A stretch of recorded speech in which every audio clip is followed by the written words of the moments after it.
Καλησπέρα κυρίες και κύριοι από την όμορφη Βιέννη. Έτσι λοιπόν ξεκίνησαν οι διακοπές μας στην Αυστρία και συγκεκριμένα στη Βιέννη.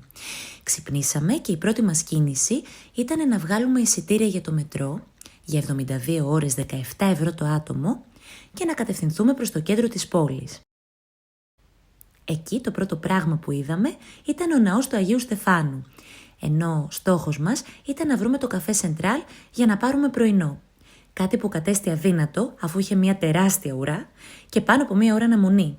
Έτσι βρεθήκαμε στο καφέ Landmann που ανήκει και στην πρώτη πεντάδα των καλύτερων και πιο ιστορικών καφέ στη Βιέννη. Εκεί δοκιμάσαμε σοκολάτα βιενουά καθώς και τα παραδοσιακά τους γλυκά. Συνολικά το πρωινό ήταν πεντανόστιμο και το συνιστούμε ανεπιφύλακτα. Ξεκινήσαμε να κατευθυνόμαστε προς το μουσείο του Φρόιντ, όπου είχαμε την ευκαιρία να δούμε το σπίτι όπου έμενε όσο βρισκόταν στην Αυστρία, αλλά και πολλά προσωπικά του αντικείμενα. Επόμενη στάση ήταν το πάρκο Rathaus με το καρουζέλ και τη χριστουγεννιάτικη του αγορά και το εντυπωσιακό κοινοβούλιο της Βιέννης με το επιβλητικό άγαλμα της Θεάς Αθηνάς. Δεν γινόταν να μην επισκεφτούμε το Μουσείο Φυσικής Ιστορίας, το μεγαλύτερο μουσείο της πόλης, με απότερο σκοπό να δούμε οστά δεινοσαύρων από κοντά. Τα εισιτήρια ήταν πολύ οικονομικά και αξίζει τον κόπο να το επισκεφτείτε κι εσείς. Φυσικά, γυρίσαμε σπίτι εξαντλημένες από το πολύ περπάτημα και έτσι είπαμε να δοκιμάσουμε βιενέζικα σνακς.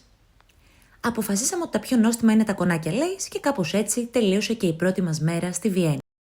Μέρα δεύτερη όπου φάγαμε και την πρώτη μας σίτα στο Μουσείο Σίση, διότι ξεχάσαμε να βγάλουμε ηλεκτρονικά εισιτήρια και δεν βρήκαμε διαθέσιμα. Ωστόσο, θαυμάσαμε τους εντυπωσιακούς κήπους της πριγκίπισσας και τα επιβλητικά της συντριβάνια. Ναι, αυτός είναι ένας ρινόκερος.